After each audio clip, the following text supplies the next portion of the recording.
Imagine steam curling from a mug, a faint grassy scent rising, and water sliding glossy over your hair, slow and grounding.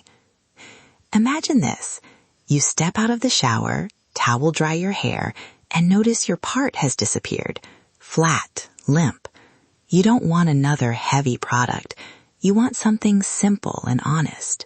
Welcome to Earthy Remedy, your space for natural remedies, real food, and everyday wellness. I'm Fiona Tomlinson. Today, we're making a gentle, kitchen-friendly rinse that pairs lightly fermented rice water with green tea to help hair feel smoother, shine a little more, and leave the scalp balanced. This isn't about miracle growth promises. The research shows small, surface-level changes can make your hair look and feel different.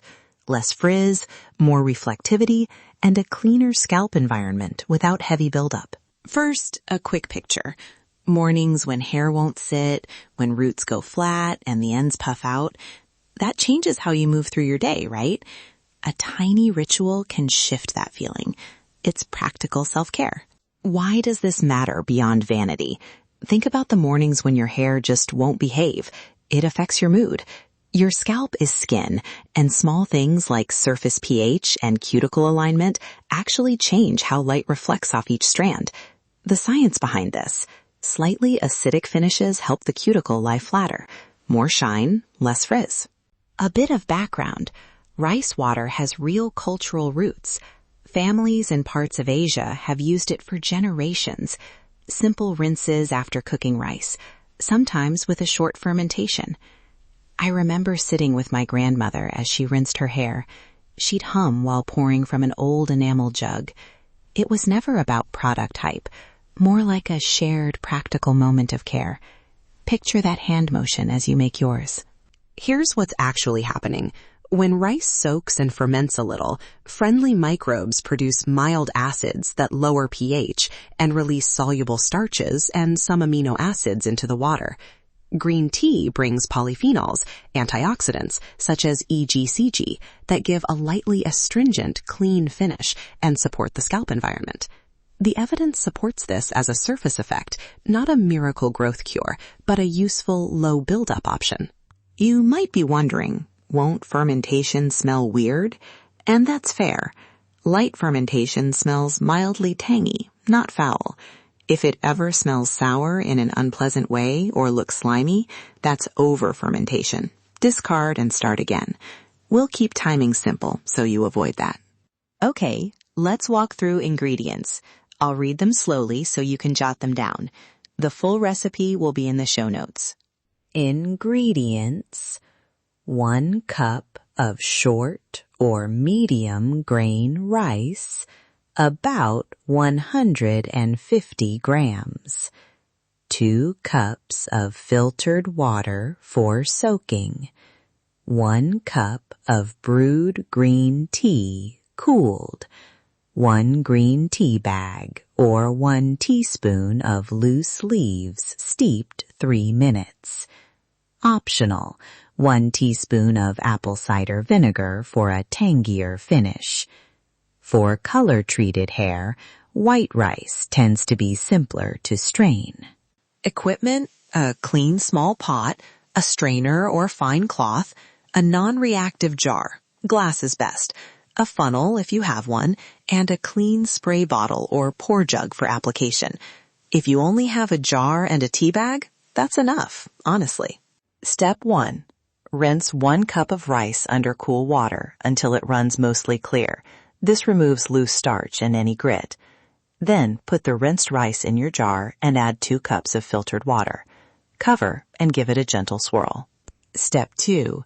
Let it sit at room temperature for 12 to 24 hours.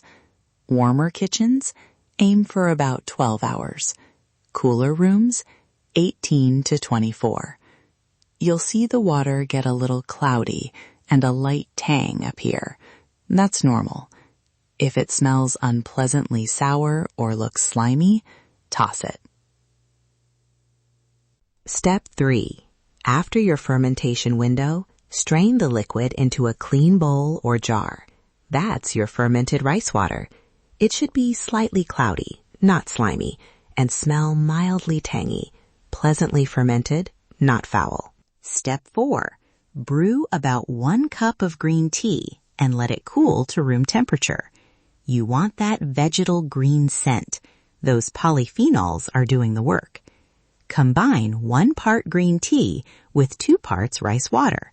For example, 1/2 cup green tea to 1 cup rice water. For a gentler finish, try a 1-to-3 ratio. Step 5. After shampooing and gently towel drying, pour the diluted rinse slowly over your scalp and hair. Tip your head back and work the liquid from roots to ends. Massage the scalp for 2 to 3 minutes. You'll feel a light slip and smell that fresh green aroma rising. For fine hair, use the milder dilution and focus on the scalp and roots. For thick or coarse hair, use a slightly stronger mix and apply more to the mid-lengths. Try each once and take a note. You're collecting data on what feels best for your hair. Step 6. You can either rinse lightly with cool water afterward for a cleaner finish, or leave a little on and pat dry. Both work. If you leave some on, skip heavy styling products right away so you can feel the difference. A few quick mistakes to avoid. Don't over-ferment. Longer isn't better. Don't skip that initial rice rinse. It prevents gunky residue. And always use clean jars and utensils. Good hygiene matters with home fermentation. Now, a small experiment you can try next week. Make 1 small batch. The first time, rinse it out after application. The second time, leave a little on. Notice the difference in shine and how your scalp feels the next morning. Track it in a note. This isn't guesswork. It's your personal data. Storage. Keep leftovers in the fridge for 3 to 5 days. Make small batches so nothing sits too long. If the liquid becomes strongly off-smelling or changes texture beyond the mild cloudiness, discard it. No rice? Use a chamomile or nettle infusion for soothing benefits, though you won't get starches. No fresh green tea? Strong brewed green tea bags work fine. A light black tea can be nice for darker hair tones. For extra slip, add a tablespoon of aloe vera gel to the final mix. Patch test first. Safety first. Always do a 24-hour patch test on your inner wrist or behind your ear before using it on your whole scalp. If you see redness, swelling, or irritation, stop.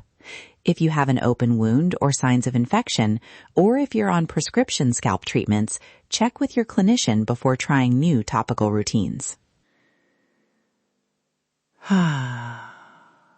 Let's take a short sensory pause.